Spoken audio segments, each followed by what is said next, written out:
On the night Amara should have become a wife, she became something else entirely. They found her at dawn, standing in the center of her bridal chamber, still wearing her white lace gown. Her eyes were open, but Amara wasn't there anymore. This is the story of a woman who dared to say no to the spirits that had protected her family for 7 generations, and the wedding night when those spirits came to collect. Before we begin, let me ask you something. Have you ever felt like invisible eyes were watching you in the dark? Have you ever heard your name called when no one was there? Keep that feeling close, because tonight you'll understand why some traditions demand respect, whether you believe in them or not. Amara Okunko was what her grandmother called a child of two worlds. She'd spent 12 years in London, earning her degree in architecture, drinking wine at gallery openings, laughing at astrology, and rolling her eyes at anything that couldn't be explained by science or logic.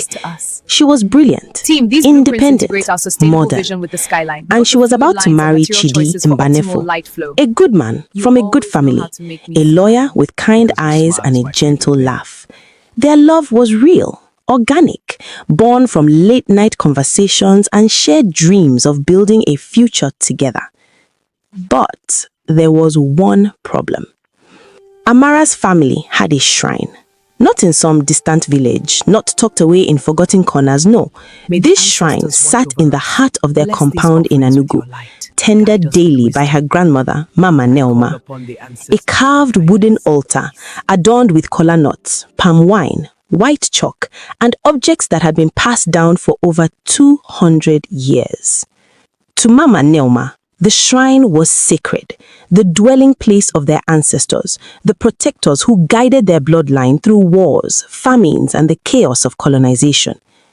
To Amara, my child, you must understand, before you enter your husband's house, you must honor those who came before. This is not negotiable. Amara, with all due respect, I'm not bringing those objects into my marriage. Chidi and I are starting fresh. We're building our own life, our own way. Our own way? Child, you are because they were. Your great-great-grandmother, Adeze, she survived the slave raids because the spirits won her family in a dream. Your grandfather's business flourished because he worked hard, Mama, not because of clay pots and feathers. The temperature in the room dropped. Mama Nneoma's eyes darkened with something Amara had never seen before. Not anger, fear. You think you can simply refuse them after they have carried you, protected you, whispered your path into existence? Pride, Amara. That is what this is. And pride always comes before the fall. The argument ended there, but something else began. My people, come and hear a story about Ada. The elders warned her. She laughed. Before sunrise, the village paid the price. So, Umu village sat near a thick forest. People farmed, traded, and slept early. A young woman named Ada lived near the edge of the village. Ada hated rules. She believed fear controlled weak people. One evening, the elders beat the drum. Everyone gathered. The oldest man spoke with a shaking voice. No one must enter the old forest after sunset. What sleeps there listens. People nodded. Ada smiled. Ada needed firewood. She wanted more than others. At night, she carried her basket and walked toward the forest. She told herself stories were lies meant to scare children. The forest stood still. No birds, no insects. Her footsteps sounded loud. The air felt heavy. Ada felt eyes on her back. She kept walking. Near a fallen tree, Ada saw coins on the ground, shiny, new, untouched. She laughed and filled her basket. Then she heard her name whispered. Ada.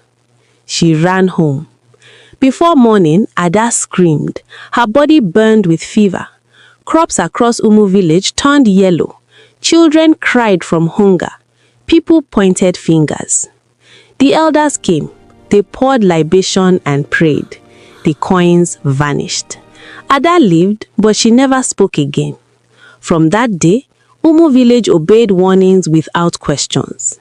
Till today, the forest remains silent and no one dares to test it. Like and subscribe for more African Folktales channel by Midnight Narrator. Write you DOS in the comments section. Which character will you be able to take the role of, his role, and why the character role?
Welcome home, my love.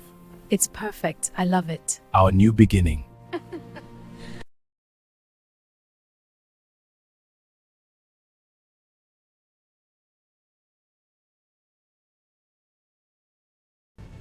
Chai, this cold is not normal, oh.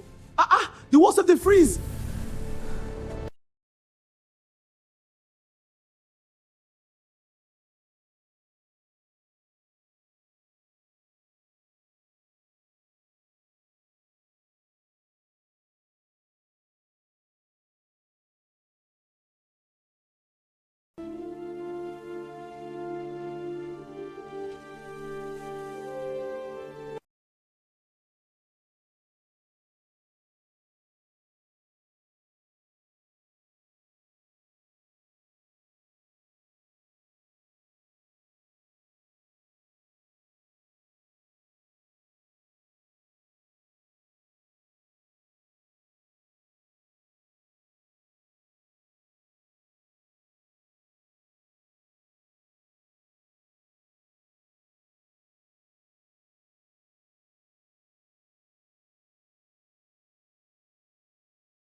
We birthed your line. We protected you. You are ours.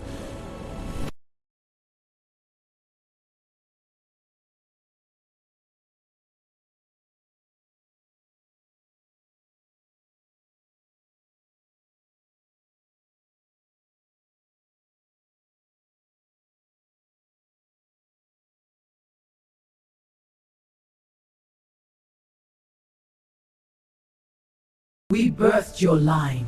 We protected you. And You Amara are saw. ours. She saw her great-great-grandmother, Adiaze, hiding her children in the forest as raiders burned their village. She saw the spirits whisper the safe path. She saw her grandfather, penniless and desperate, receiving a dream that led him to the exact place where opportunity waited. She saw her own mother, sick with fever as a child, touched by her grandmother's prayers at the shrine and healed by morning. She saw the pattern, the thread, the unbroken line of protection and providence that had carried her bloodline through impossible odds. And she understood. She wasn't just fighting tradition. She was severing the very roots that held her tree upright. I didn't know. I didn't understand. You did not ask. You did not listen. You assumed your wisdom was greater than generations. This is the arrogance of the young. But now, you will remember. When Shidi finally found her, Amara was standing in the center of their bedroom, perfectly still, her eyes open but unseeing. He shook her, called her name, nothing. He called her mother, her aunts, and finally, Mama Nneoma. Mama Nneoma arrived at dawn. She took one look at Amara and knew exactly what had happened. The spirits had taken her, not her body, but her consciousness, her essence, and they were holding her in that space between worlds, teaching her, humbling her. For 3 days, Mama Nneoma performed the rituals. She rebuilt a small shrine in Amara's home. She offered kola nuts, palm wine, prayers of apology and reconciliation. She sang the old songs. She called the ancestors by name. And on the 3rd day, Amara gasped back to life. When she could finally speak, she told them everything. The visions, the voices, the truth she'd been shown. And she wept. Not from fear, but from shame and gratitude mixed together in equal measure. I thought freedom meant cutting all ties, but I was wrong. True freedom is knowing where you come from and choosing to honor it wisely. From that day forward, Amara kept a small shrine in her home, not out of fear, but out of respect, out of relationship, out of understanding that she was part of something far larger than herself. She still asked questions, she still thought critically, but now she listened too. Because the ancestors don't demand blind obedience, they demand remembrance. So, let me ask you this, and I want you to really think about it. What traditions have you rejected without understanding them? What wisdom have you dismissed because it came wrapped in old cloth instead of modern packaging? I'm not saying follow everything blindly, but I am saying this. Sometimes what looks like superstition is actually survival knowledge encoded in ritual. Sometimes what looks like tradition is actually your ancestors protecting you from lessons they already learned the hard way. Amara learned this on her wedding night. She learned it the hard way, but you can learn it right now. If this story gave you chills, if it made you think, if it reminded you of something in your own life, hit that like button right now. Drop a comment below telling me, do you have a family tradition you've questioned? What happened when you did? And if you want more stories like this, stories that honor African wisdom, spirituality, and the power of our ancestral knowledge, subscribe and turn on notifications, because every week I bring you folk tales that will make you think, feel, and remember who you are.